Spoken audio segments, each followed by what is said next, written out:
International stabilisation force গঠনের পরিকল্পনা করেছেন তার অংশ হতে আগ্রহ প্রকাশ করেছে বাংলাদেশের অন্তর্বর্তী সরকার। জবাবে যুক্তরাষ্ট্র জানিয়েছে তারাও গুরুত্বপূর্ণ এ বিষয়ে বাংলাদেশের সাথে একসাথে কাজ করতে আগ্রহী। সরকারের জাতীয় নিরাপত্তা উপদেষ্টা খলিলুর শয়তান ওয়াশিংটনে, খলিলুর রহমান নয়, খলিলুর শয়তান, খলিলুর শয়তান, এই খলিলুর শয়তান বলেছে যে ওয়াশিংটনে যুক্তরাষ্ট্রের রাজনীতি বিষয়ক under secretary of state Alison Hooker ও সহকারী পররাষ্ট্রমন্ত্রী পল কাপুরের সঙ্গে বৈঠকে এই আগ্রহের কথা প্রকাশ করেছেন বলে জানিয়েছেন প্রধান উপদেষ্টার প্রেস উইং। তাহলে আপনারা দেখেন এখানে তাদের উপর কোনো মারাত্মক চাপ প্রয়োগ করা হয় নাই। তারা নিজেরা স্বেচ্ছায় আনন্দের সাথে আগ্রহের সাথে আমেরিকার কাছে দালালি করার জন্য ধর্ণা দিয়েছে। এরা কত নিকৃষ্ট ও স্বেচ্ছাসেবী দালাল, যারা নিজেরা নিজেদেরকে মুসলমান দাবি করে অথচ মুসলমানদেরকে হত্যার জন্য তারা নিজ দেশের বাহিনীকে সেখানে পাঠানোর চেষ্টা করছে। প্রিয় ভাইরা আমার, 7 অক্টোবর গাজায় যে ধ্বংস আমরা দেখেছি, এখানে ইসরায়েল একটি টুল মাত্র। এখানে এই ধ্বংসযজ্ঞের পিছনে প্রধান নায়ককে আমেরিকা। এই আমেরিকার সরাসরি অংশগ্রহণ ছাড়া ইসরায়েলের পক্ষে এই হত্যাযজ্ঞ চালানো কখনোই সম্ভব নয়। ইসরায়েল এখানে হাজার হাজার যে বোমা নিক্ষেপ করেছে, এই বোমাগুলো আমেরিকা তাদের কাছে পাঠিয়েছে। তারা তাদেরকে গাইডেন্স দিয়েছে, তারা তাদেরকে লজিস্টিক দিয়েছে, তারা তাদেরকে বিলিয়ন বিলিয়ন ডলার সাহায্য দিয়েছে এই ফিলিস্তিনি মুসলমানদেরকে হত্যা করার জন্য। প্রিয় ভাই ও বোনেরা, তারা যে অস্ত্রগুলো পাঠিয়েছে এই অস্ত্রগুলো গুদামে মজুদ করে রাখা হয় নাই। এই অস্ত্রগুলো দিয়েই আমাদের ফিলিস্তিনি বাবুদের হত্যা করা হয়েছে, হাসপাতাল ধ্বংস করা হয়েছে, শিশুদেরকে হত্যা করা হয়েছে। আজকের সেই আমেরিকা, যে আমেরিকা এই হত্যাযজ্ঞের পিছনে প্রধান নায়ক, সেই আমেরিকা শান্তি রক্ষার নামে নতুন বাহিনী গড়ে তুলতে চাচ্ছে।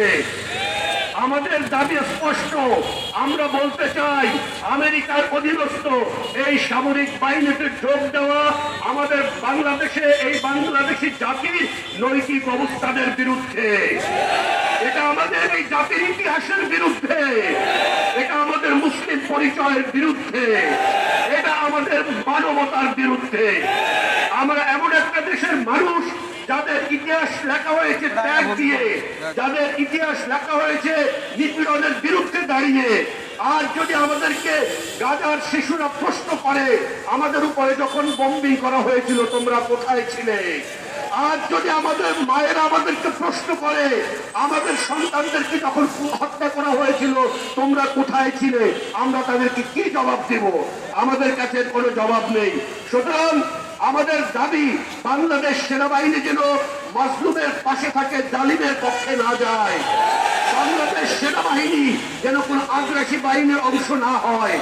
বাংলাদেশের সেনাবাহিনী যেন ইতিহাসের সঠিক পক্ষে থাকে। আমরা স্পষ্ট করে বলছি যে আমাদের ট্যাক্সের টাকায় গড়া সেনাবাহিনী কখনো কোনো মুসলমানদের বিরুদ্ধে যেন না দাঁড়ায়। আমরা অনেক সেনা অফিসারদেরকে বিভিন্ন সময় দেখি ন্যায়ের পক্ষে কথা বলতে, কিন্তু আজ তাদের অনেকের মুখে কুলু ফাটা দেখতে পাচ্ছি।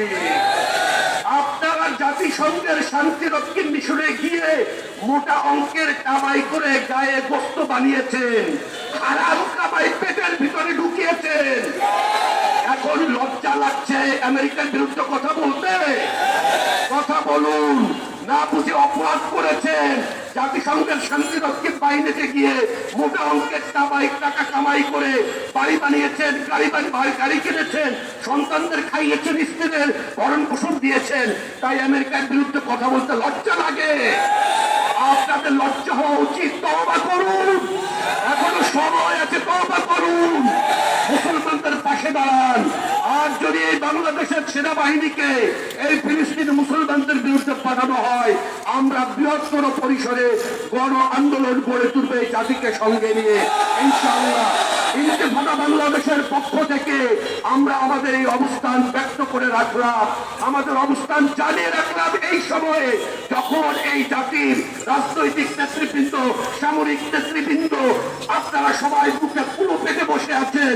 আমরা ইন্তেফাদা বাংলাদেশের পক্ষ থেকে আমাদের সুস্পষ্ট অবস্থান আমরা ব্যক্ত করে রাখলাম।